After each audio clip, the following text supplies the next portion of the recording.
Hello అండి. నమస్తే. ప్రతిరోజు శారీస్, క్లాసులు, ప్లీటింగ్ ఇవే కాకుండా ఈరోజు కొంచెం స్పెషల్‌గా మీకు మా గార్డెన్ చూపిస్తాను. గార్డెన్ మొత్తం చూయించాలంటే లాంగ్ వీడియో అవుతది. అందుకని ఈరోజు ఫ్లవర్స్ వరకి చూపిస్తాను. అది కూడా కొంచెం పార్ట్.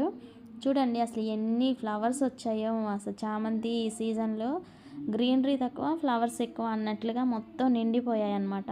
గార్డెనింగ్ వర్క్ అంటే నాకు చాలా ఇష్టము.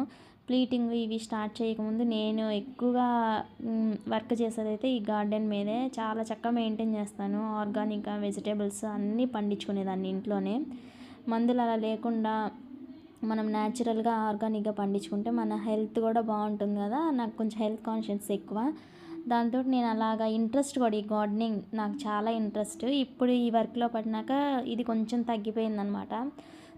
ఈ ఫ్లవర్స్ ఇలా చూస్తే అసలు ఎంత పాజిటివ్ ఎనర్జీ వచ్చిద్దో. ఇక్కడ కూర్చొని ఈవినింగ్ టైము టీ తాగుతా ఈ ఫ్లవర్స్‌తో అట్లా స్పెండ్ చేస్తూ ఉంటే నెగిటివిటీ అన్నదే ఉండదు. మైండ్ అంతా పాజిటివిటీగా అయిపోతది. ఇవి ముద్ద చామంతి అండి. యెల్లో కూడా ఏసాను. యెల్లో అయితే రాలేదు. ఇవి అసలు ఎంత బాగా వచ్చాయో. కోస్తుంటే ఇంకా ఇంకా